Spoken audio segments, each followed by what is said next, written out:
ಧಾರವಾಡ ನಗರ ವಿದ್ಯಾಕಾಶಿ ಅಂತ ಮೊದಲಿಂದ ಏನೋ ಕರೆಸ್ಕೋತಾ ಇತ್ತು.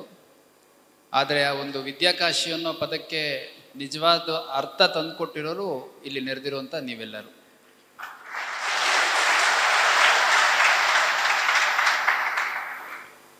ಯಾಕಂದರೆ ಕರ್ನಾಟಕದಲ್ಲಿ ಯಾವುದೇ ಒಂದು ಜಿಲ್ಲಾ ಕೇಂದ್ರದಲ್ಲಿ ಇಷ್ಟು ದೊಡ್ಡ ಸಂಖ್ಯೆಯಲ್ಲಿ ವಿದ್ಯಾರ್ಥಿಗಳು ಮತ್ತು ಸ್ಪರ್ಧಾತ್ಮಕ ಪರೀಕ್ಷೆಗಳ ಆಕಾಂಕ್ಷಿಗಳು ಕಾಣಲಿಕ್ಕೆ ಸಿಗಲ್ಲ.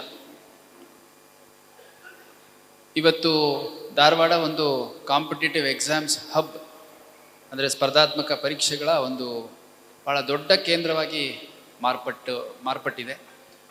ಭಾಳ ಒಳ್ಳೆ ರಿಸಲ್ಟ್ಸು, ಅದು UPSC ಇರ್ಬೋದು, KPSC ಇರ್ಬೋದು, PSA ಎಕ್ಸಾಮ್ಸು, ಎಲ್ಲ ಇಲಾಖೆಯ ರೆಕ್ರೂಟ್ಮೆಂಟ್ಸಲ್ಲಿ ಮತ್ತು state level, central level, public sector units ಎಲ್ಲದರಲ್ಲೂ ತಂದೆ ಆದಂಥ ಒಂದು ರೆಪ್ರೆಸೆಂಟೇಷನ್ನ ಧಾರವಾಡ ಕೇಂದ್ರ ಸ್ಥಾನವಾಗಿ ಇಟ್ಕೊಂಡು ಆಕಾಂಕ್ಷಿಗಳು ತಯಾರಿ ನಡೆಸಿ ಕ್ಲಿಯರ್ ಮಾಡ್ತಿರುವಂಥದ್ದು ಒಂದು ಭಾಳ ಒಳ್ಳೆಯ ಬೆಳವಣಿಗೆ.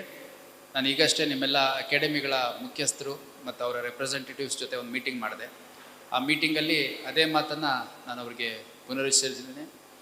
ಅದ್ರ ಜೊತೆಗೆ ಮುಂದಿನ ದಿನಗಳಲ್ಲಿ ಧಾರವಾಡ ಅನ್ನುವಂಥದ್ದು ಇನ್ನೂ ಭಾಳ ದೊಡ್ಡ ಸ್ಪರ್ಧಾತ್ಮಕ ಪರೀಕ್ಷೆಗಳ ಕೇಂದ್ರ ಆಗಲಿ. ಮುಂದೊಂದು ದಿನ ನಿಮ್ಮಲ್ಲಿ ಯಾರಾದರೂ UPSC ಟಾಪರ್ಸೋ, KPSC ಟಾಪರ್ಸೋ ಆಗೋದ್ರ ಮುಖಾಂತರ ಈ ಒಂದು ಜಿಲ್ಲಾ ಕೇಂದ್ರಕ್ಕೆ ಇನ್ನೂ ಹೆಚ್ಚಿನ ಶಕ್ತಿಯನ್ನು ತುಂಬಲಿ ಅಂತ ನಾನು ಈ ಸಂದರ್ಭದಲ್ಲಿ ಆಶಿಸ್ಲಿಕ್ಕೆ ಇಷ್ಟಪಡ್ತೇನೆ.